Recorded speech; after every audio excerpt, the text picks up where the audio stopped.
Welcome to No Question About That, talking about Manchester United won, Fulham won, 4-3 on penalties to Fulham, and United out of the FA Cup. With Daniel today. How's it going, Dan? Yeah, not bad, thanks. How are you? Another top day of manuing.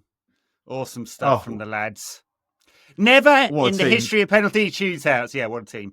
Never in the history of penalty shootouts I've seen was I less confident about a player scoring than Victor Lindelof stepping up. So it's funny you say that, because that's not what I thought you were going to say. When you say never in the history of penalty shootouts have I thought you were going to say, watch on my cock out. No, I thought you were going to say, be less confident their goalkeeper was going to make a save. Oh, yeah. Well, there's that too. I mean, Onana did a really good job of replicating David Raya and just diving out the way of everything. It was diving out the way, especially that key penalty after Lindelof misses. You're like, I'm watching that. And bear in mind also that I'm doing a live blog of this for The Guardian. So I'm having to affect excitement at United's dismay. And I'm just thinking, whatever you do, make him beat you with a shot. They fucking dive out the way, and he runs over there. And I previously said this might I've got this kind of theory, and I've shared it on here before, that dodgy goalkeepers save penalties, like your Dave Besants, your Dudeks, etc., so on. But even though I know Onana's a dodgy keeper, I know that it's unlikely he's going to save anything, and he's just got, although he'd played all right in the game, actually, he's just got this way of making you feel uncomfortable as regards his presence at any stage of the game. And yeah, he made two really good saves in the game, and another one which I guess you could call a good save, where he's diving to his right and sort of went under his hand, but he got enough on it. So from that perspective, it was all right. But yeah, I didn't feel like, well, he didn't get close to any of the Fulham penalties. But there are a couple, the last two, make them do something. Make it nervy for them. Over here, we had John Champion and Stuart Robson on comms. Oh my goodness me. I've worked with Stuart Robson on this TV channel called Sports Tonight Live. And right. I tried to make conference, tried to be friends. I was introduced to him. Obviously, I know who he is. And I was like, oh, born Billericay. Because that's what it said in Panini stickers. Yeah. Nothing. And then we're talking about cricket. And I was saying, because it was a sports show, and I was saying what I thought about some cricket that I'd professionally spent a lot of time watching and considering. And he immediately began with, did you play cricket? Because he's played for Essex Twos. And it's just like, okay, you're that. And you spell Stuart with W. Hey, true story, Daniel. True story. My middle name is Stuart, Stuart, right? The correct way. And my dad, who, maybe getting on in a few years, put me in his will as Stewart. And I know, my sister's a lawyer. And I'm like, I was like, is this going to cause a problem? She's the executor of the will. And she was like, nah, we'll fix it later, Funnily enough, my middle name is Lawrence, and my parents spell it with a W. Not WL, obviously. It's not a silent W at the beginning. But LAW. And I've never got out of them a sensible answer as to A, why my middle name is Lawrence, and B, as to why it's spelt like that. But yeah, Daniel Lawrence Harris. Yeah, we'll be calling you Larry from now on. Then, all right, Larry, let's get into the game. What did we think? There was a little bit of a switch in strategy from Amorim. I thought it looked much more like a 5-3-2 or 3-5-2 than a 3-4-3 with sort of Eriksen tucking into midfield. And actually, for the first sort of 15 minutes or so, United weren't that bad. I mean, I think that's right. As good as it got. First 15 minutes, had some control, not too bad. Yeah, I agree. I think they started okay, because it was surprising to see. And maybe we just don't know what a good start looks like, so we think that anymore. So we think that was one. But it felt like an improvement. And as I said, I was blogging, so it could be quite hard to pick up the vagaries of formation. But I too looked at it and thought, it looks like two up front here almost. And I guess we've now got so many injuries that he is sort of having to tweak a little bit based on who's available. Yeah.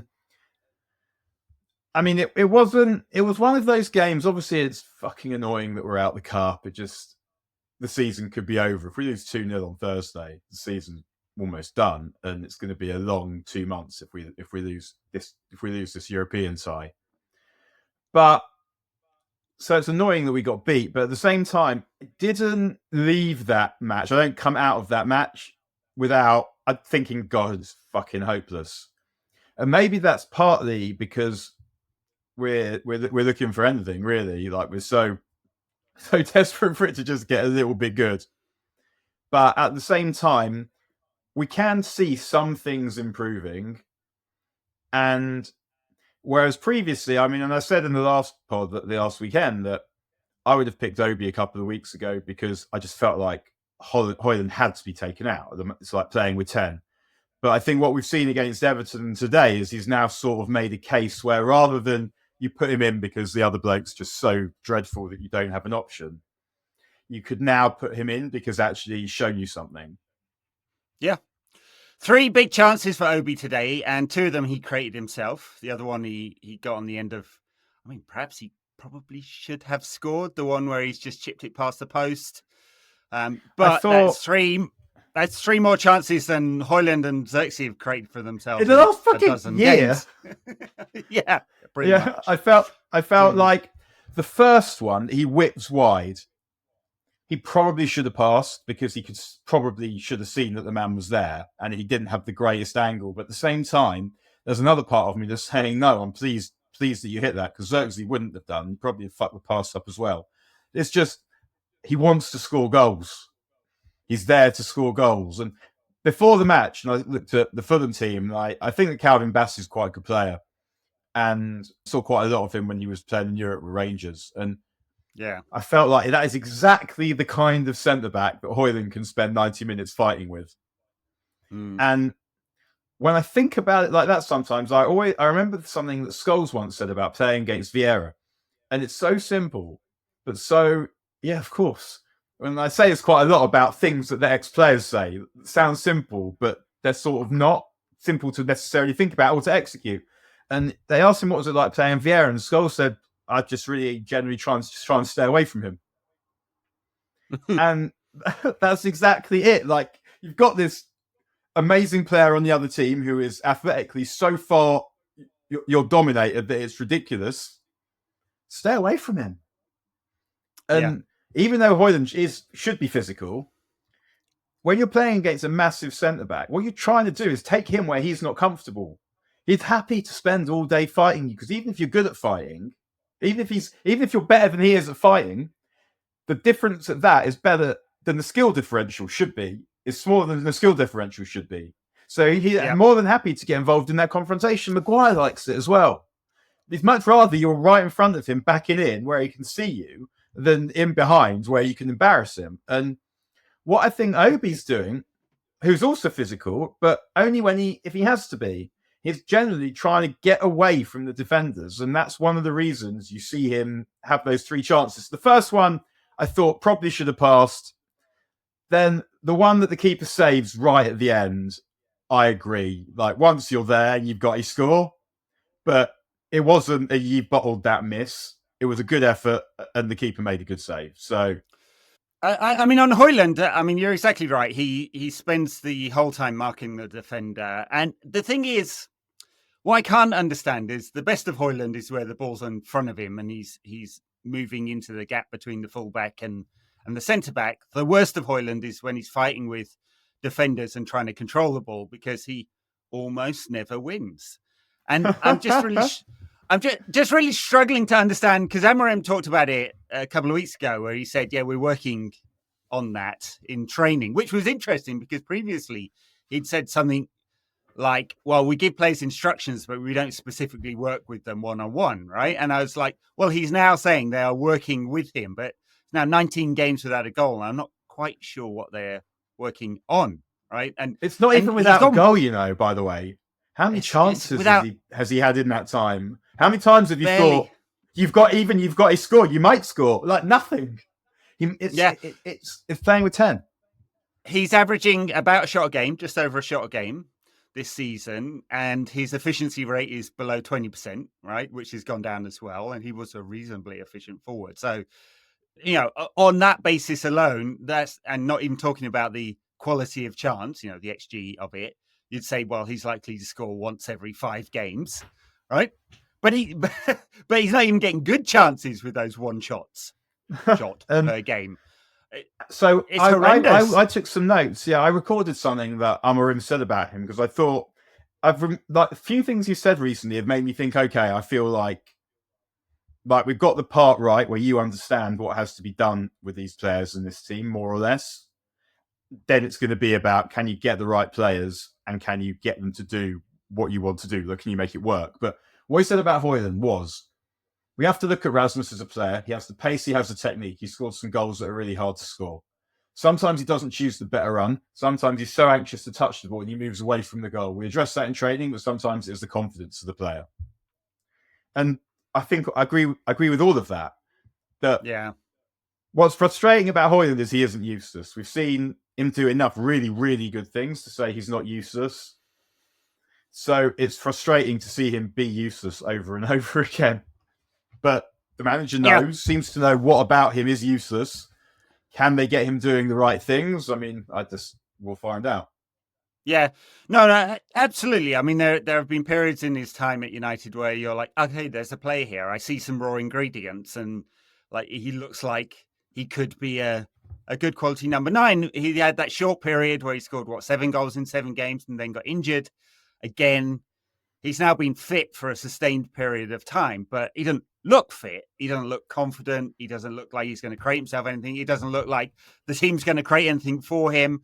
And you make a combination with Josh Zirkzee, who in moments you're like, okay, nice feet, nice pass, nice layoff or whatever, but almost never gets in a position where he's going to score a goal. There's a Hebrew word that they use in the Gemara, and they need the oral or the Talmud, tachlis, I guess, sort of brass tacks, and there's no tachlis with Zirkzee. There's no of that actual thing. It's like, that's why you get in the team. You're in the team because there's no one else.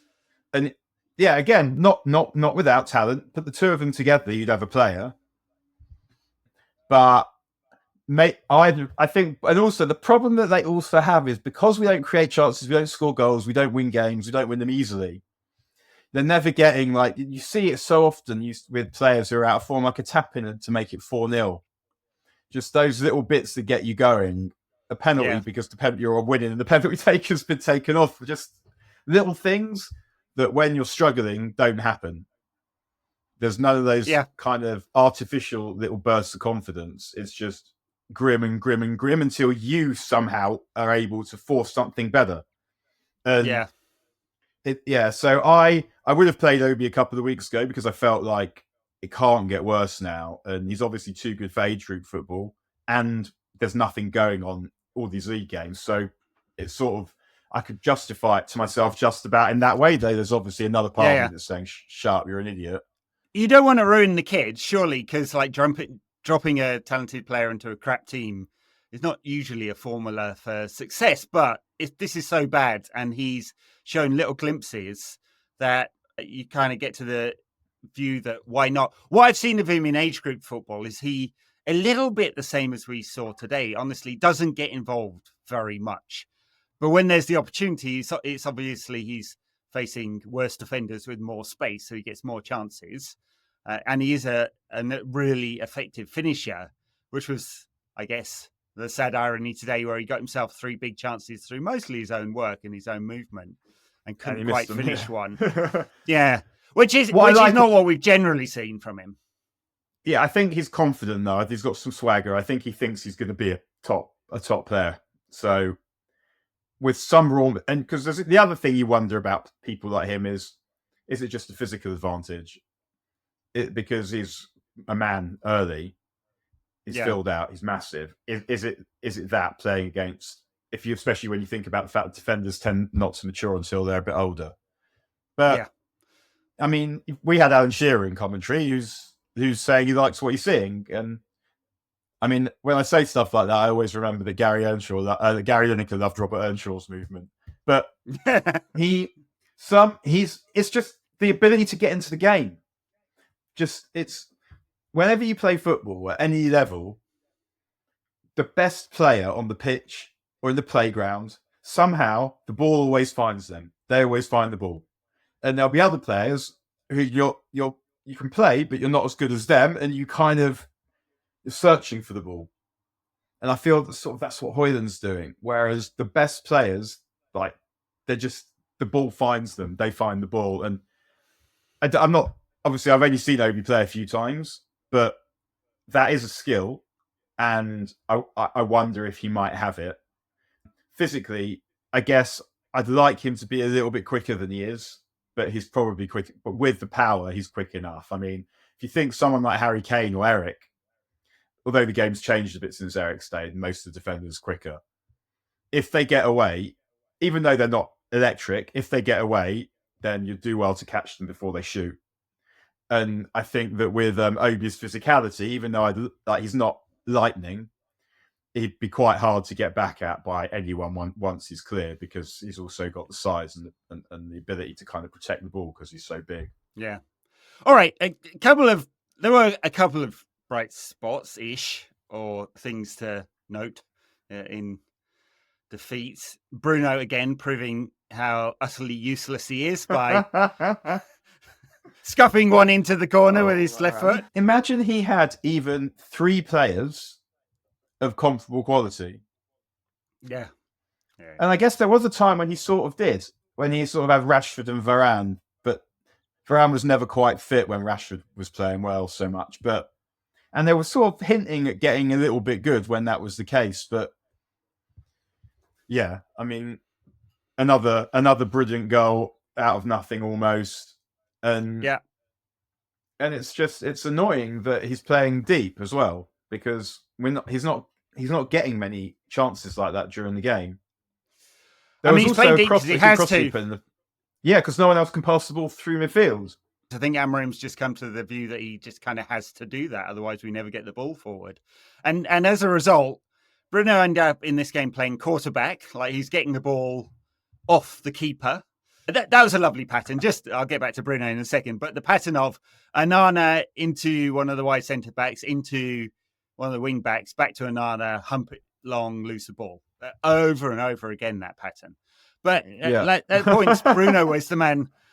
Bruno was the man getting the ball off the keeper or the centre backs, and he's super deep and he's trying to do the progression. He's also the man doing the tackling. He's also the man trying to pass it into the final third. He's the man getting on the end of chances. I mean, he can't keep doing that. I don't know how he stays fit playing this much football. Like, he plays everything, a freak all of the time. Yeah. He's a freak. He should be injured a lot more. And although, he's had periods in seasons. He didn't start this season that well. He had a period last season, wasn't that good. But yeah, the level of consistency given. And I'm going to say this again, I think, because I know we said it the other day, we talked about him being the Brian Robson of this generation. And he's not probably quite as consistent as Robbo was, but Robbo was playing with way better players. Not all the time, but Hughes, like some versions of Hughes, McGrath and Whiteside were around for a lot of Robson's United career. And imagine if Bruno had 3 players like that with him. It would not look like this. Yeah, he's a freak of nature. We're lucky to have him. I feel bad for him that he's here. And I really, really hope we can get good while he's still good. Did you hear what the Fulham fans were singing? Yeah, just before the goal that they score. Bruno, he looks like a rat. He looks like a rat. Yeah. Yeah. Not bad. Incidentally, the corner for their goals was not a corner, and he knew it wasn't a corner. And that was when he started getting vexed. That was when they called him a rat. Yeah. He didn't look like it, although United missed 2 winnable headers. Ugarte just doesn't jump with his man. And for the first header, and who's it on the line? Is it Xerxes? No, Mazraoui, who it doesn't get out. It sort of like jumps under it. I'm not really quite sure how either of them missed that one. Yeah, it wasn't good. I mean, what do you make of the defending in general? Well, I thought I was going to bring him up. I thought Dalot did the box defending really well today. He does the kind of stuff that obviously is important when you're backs against the wall. It wasn't so much today that United were under a lot of pressure, but also fans like, which is, kick it, head it, whack it away, Rose there, make the crunching tackles. He did a lot of that today, Dalot. I mean, and he hit that switch also quite a few times in the first half to Dalot. I mean, I'm not sure if we should praise him for hitting it or be like, why are you passing to that knobhead? I don't know. Well, got to pass to someone. No. It was I'm joking. It was obviously something they'd worked on because he did it a few times and he hit it perfectly 3 times from very different positions with different kinds of pass. And I guess that too is something that we'll see more of. And when we've got Dorgu back there in midweek, hopefully, then maybe we'll see, because we know that he likes bug swatches. So maybe we'll see that a little bit more often. And we've seen that he can hit those passes. Talking about the box defending, I liked what Amorim said in the week about him and Harrens as well. He goes, when we are together and have De Ligt and Maguire defending the box, they are really strong. When they have to cover a lot of space, the game changes for them. That's what euphemism that is. Yeah, that's like beautifully put. Especially like in your second language, the game changes for them. They are shit. So I know that they're comfortable being on the back foot. So he said that, I guess, after Ipswich. And that was also something that was heartening, and that also goes back to what I said earlier about it feels like he knows what's required. He loves fast defenders. And the way that he wants to play, you need your defenders to be fast as well. So, I mean, I was quite pleased to see Heaven come on also. I thought he did well too. And because he did fine, I'm thinking that just because this next 2 months could be just so awful. Again, like we're going to need to sign a defender in the summer who can run quickly if he's not good. And it feels like it might be worth. I mean, taking off Harrens in extra time to bring him on made you think that the manager's got a bit of faith in him, whereas previously we thought, well, he's just sitting there doing nothing. What's the point? Like, does the manager not think he's ready? Whereas now you see him. I thought he did well, and I think I'm just constantly looking for ways to make what could be a really grim bit of United with Mainu out for a while. Ahmad's also out. Just it could be horrible the next bit of time. We've got to find a way of making it not like that if we can. So if there's any chance that he will, because you don't want them to get embarrassed. And as you said earlier, you put a kid into a crap team. You can't expect them to elevate it necessarily. But if you put them into a crap team that, like an attacker into a crap team that has Bruno in it, then, you can see what might happen. And if similarly, a centre-back, when there are 3 of you, you've got a bit more safety in numbers. And so, I mean, we'll see how it goes. But I thought it was promising from Heaven. He was came into a situation that could have been nervy, and I thought did quite well. He did fine. He did absolutely fine. I mean, given that Lindelof will definitely be off in the summer, and so will Johnny Evans, then there's definitely room in the squad for him. We'll see what they do in the transfer market. We've seen in previous squads, Kukoni was in the squad as well. He played age group football this week, so I don't know exactly what they think of him, but he's obviously spent a lot of time with the first team squad as well. And Heaven, I mean, they announced him as a first team player, didn't they, when they brought him in the winter? And, clearly looks like he's going to get some opportunities. And I thought he did just fine. It'd be nice if we had a midfielder who could come through as well. I mean, there's obviously... Well, there's Kone, who I think they think will be the one. If any of them make it, it will be him. And I would imagine that he's someone, again, that we might see before the end of the season. I wonder there on Morehouse as well. And talking of Harrods, his ear cup into knee slide against Ipswich. Classic of the genre, wasn't it? It was just so good. Oh, man. Lots of commentary about that one. Yeah. I know. It was brilliant. He's just not listening to the criticism, Dan. That's it. Yeah. So... I mean, what else? Were there any other bright spots? I mean, some good bits in the first half, a couple of players we can pick out as, obviously. I thought Garnacho did all right. It did all right when he came on. He was willing. He ran.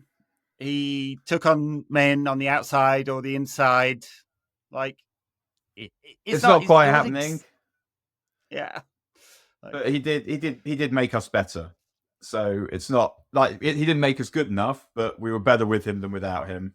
Look, if there's like given Hojlund's troubles and his proclivity to just fight with defenders all the time, and Josh Xerxes' total and utter lack of pace, insert any trait of his into there, but you need someone with some speed up front, just someone and at least he's got that. He'll move with pace and direct running, and he always wants to make something happen, even if it doesn't quite happen. So I don't know whether it was a punishment today for his minor breach of sort of team camaraderie by traipsing off down the tunnel against Ipswich. I'm not sure, or whether it was rotation, but we need to see more of him in the team. Yeah, I thought the manager handled that well, actually. Fine, just fine. Yeah, he laughed it off. It was a day's news cycle, wasn't it? Yeah, laughed it off. There was a minor punishment, and yeah, fine. So yeah, I mean, one thing I noticed is Fulham kicked off, so presumably. So United have chosen to attack the Stretford end in the first half? Usually that would only happen. Yeah, that would only happen if the other side won the toss. But I don't think the way there's not two separate tosses, or maybe are there two separate tosses now? Not as far as there's I know. one. Yeah, you toss for kick off, and then the other side picks the direction. Can you pick not to kick off? I had no idea. It's something I've never thought about. It just seemed like United, and I wondered if that was because they didn't want the pressure, or because they thought they would want to try and score in the first half. Yeah, no idea. I mean, normally it's kind of protocol, isn't it? The away team will allow like whoever wins the toss. If it's United, you attack the Stretford end in the second half. If it's the away team, they'll do the same thing because it's just kind of protocol. I don't think it's protocol. It's that they want to attack where their supporters are, which is at the other end. Yeah, right.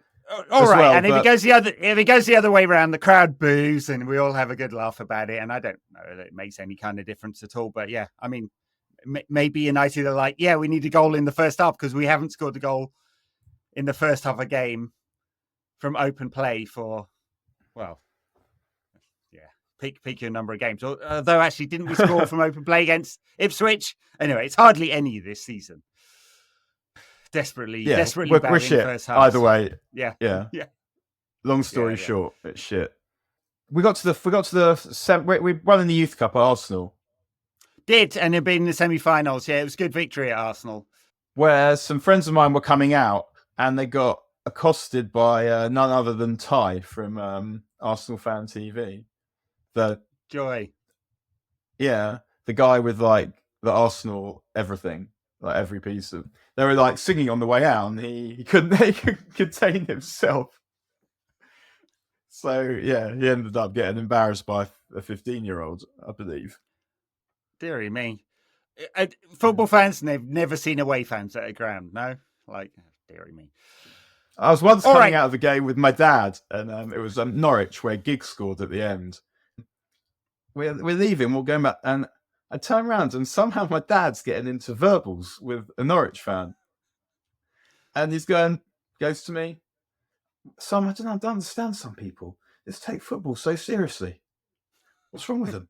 Like, it's really just like to agitate this Norwich fan who starts to quicken his step. So my dad goes to quicken his step in the opposite direction and falls over. Great. I know. That was funny. Yeah, it didn't escalate from there. Given that we're out of the FA Cup, that's one route into Europe closed down. The next one is the Europa League, which becomes like all encompassing now this season. It's the only thing that matters, really. I mean, you could like United will get about, if we ended up in the Champions League by winning the Europa League, you can, like, the average amount of revenue English teams are making this season is over 80 million euros, right? So, and obviously if you get into the knockout rounds, it's probably more. You can make £3 million per place in the Premier League. So we'd probably had to finish in the, top 5 or 6 to for it to be more lucrative than winning the Europa League, which is one way of saying that's the only thing that matters this season is Europa League. So we're having an away game at Real Sociedad this Thursday. They are not very good at the moment. They got spanked today by Barcelona, albeit losing a man early on. They're sort of mid-table in La Liga. They've given us trouble in the past, but it's kind of the quality of side that we ought to, in theory, given it's Manchester United, be better than. And yet. I mean, we don't score goals. And it's hard to beat anyone when that happens. And we have improved a little bit in bits and pieces of games. We'll be better, hopefully, with Dorgu, give a bit more balance, a bit more physicality. But we don't score goals. And on that point with the goals, though, we do appear to have got a bit better at set pieces. And I think part of it's because Maguire and De Ligt both go forward actually looking to do something. But also, out of nowhere, Bruno's delivery wasn't as good today, but Bruno's delivery the last few weeks has been excellent, having not been particularly good at the time he's at United. And it does feel like they're practicing those and improving at them. Yeah, I always thought with Bruno, he does the kind of Bex thing from corners where he tries to hit it flat, which means it's extremely dangerous if it beats the first man. Often it doesn't. And a few of them have gone a little bit deeper. But yeah, they've got 2 set-piece coaches. You'd think they'd be getting better at it, although managed to concede a really crap one today. The ball for the one that Maguire scores against Leicester was an incredible pass because he hit it like a pass. He just kind of drilled it flat, like you said, into like diagonally to the far side of the box, where rather than curling it in, which would have... So he took the straight route, basically, instead of the long way round, which made it much easier for Maguire to get ahead of the game and score, made it much harder to cut out. But yeah, I mean, maybe we'll score one against Sociedad, I guess, but we don't score goals. So yeah, any tie is tough. It's a massive game for them, so it will be difficult being away for much. I used to quite like being at home first, even in the days of away goals, because it meant that you could occasionally you could finish a tie in the first leg, but if you went away first, the other side would be coming to Old Trafford almost guaranteed to still be in it, and then that silence when an away goal goes in is just one of my worst things in football. That I hate that. 2 of my most abiding memories from the time when United were just getting good in Europe, but not quite good enough, were those 2 games against Dortmund and then Monaco in the late 90s. And the sound when David Trezeguet hit that one into the top corner, you could hear a pin drop anywhere in that stadium. It's absolutely silent. You hear the ripple of the net and it's just gone dead. And you're like, all your hope drains out of your body at that moment. You're like, oh God, again. Yeah. It's just it's the worst thing. And so I always used to, even in the days of away goals, used to quite like being at home first, because felt like get a foothold. And like if you think of even like Porto, say, which is another like awful silence. Happy birthday to me. It was that they were really good in the first leg, but if we'd have played them at home, we might have beaten them by a couple of goals, and then it's very different. So, but no away goals now. I mean, you'd hope to not be more than a goal behind going into the second leg, but it's not. Yeah. The thing also is like we're not gonna. We'll have Dorgu, but apart from him, we're not getting really anyone back by then. We're not going to have Mainu back for that. We're not going to have Ahmad back this season. It's not easy to find the ways it's going to get better, because we don't have better players to put into it, and the system can only take these players so far. Not that far. Let's talk about Sociedad a little bit, of La Real, sorry, and to give it the correct name. I know that one's always like important. They've dropped off a little bit. They obviously lost Mikel Merino, went to Arsenal. Oyarzábal's not having a good season. Zubimendi, I guess it was a surprise they kept hold of him because he put his price really high, but he's a sort of defensive midfielder in there. But this is not the La Real of last season, where they're in finished sixth, and it was a good side, right? And it's not the side that beat us 4 or 5 years ago when we played them. We lost one and then won quite handily, and it was one of those COVID games. Which smashed wasn't it? Was it? It was in Turin or something like that. It was a neutral ground. Did we play Sociedad with Moyes as well? Yeah, that sounds about right. I think there was one like I think a few years beforehand. Yeah, they've definitely got it in them to score a couple of goals against us. Like you can see us going behind and it getting unpleasant quite quickly. But if we play well, we shouldn't lose. Top stuff. When's the last time we played well, Dan? When was that? Arsenal Cup, maybe. That was that Everton game, home game. That wasn't okay. Liverpool in the last year. Yep. Yeah, they're not. They're all strong contenders. Strong contenders. Yeah. I mean, I know there are no other options, right? We have a plan. We're sticking with it. Amorim said today, we know where we're going. Basically, I'm paraphrasing him. And we just have to keep going. We'll see where we get to, he said, which didn't fill me full of confidence. It's like left it open-ended like this. But if we're knocked out against Sociedad, I mean, it's going to be grim till the end, really, really grim until the end of the season. I mean, we won't actually have much football. Like, we'll have one game a week and it won't be very good either. Like, it's... And I'm not trying to get all hyperbolic about this because they're going to stick with him whatever, but it's really going to be desperately bad if we don't come through this tie. I mean, it's hard to put into words how bad the back end of March, April, and May would be, and the only thing we'd have to look forward to is a post-game game in Hong Kong against whoever the fuck. That's literally you're looking forward. Yeah, you're looking forward to the summer really at that point. And but even so, even if we beat them, it still feels like at some point we'll lose. And just a half decent side, yeah. Well, there aren't any half decent sides. We'll lose to someone roughly as shit as we are that is less shit on the day, probably.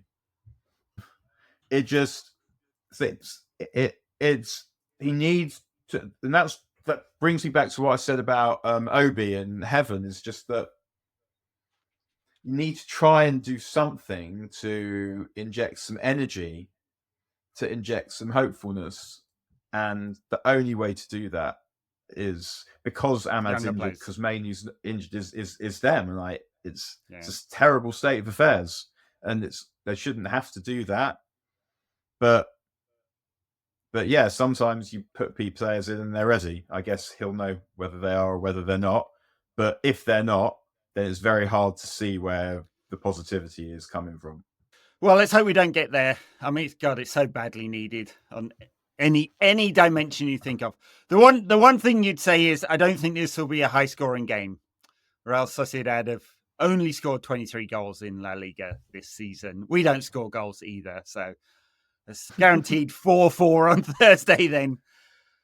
Oh, dear me. But by the way, we didn't really talk about it, but the quality of the game today was absolutely dreadful. I mean, it's just such a low-quality game. And I don't know whether that's us playing down to Fulham's level or them playing down to us. Probably the latter. It's quite hard for us to be involved in a good game of football because we're so slow and incoherent. Yeah, I'd say. I thought the Liverpool game was not a bad game of football. I think I quite enjoyed the Arsenal Cup game. Other than that, I can't think of too many games that have been good. Because the thing is this one looked like it might be good for 20 minutes.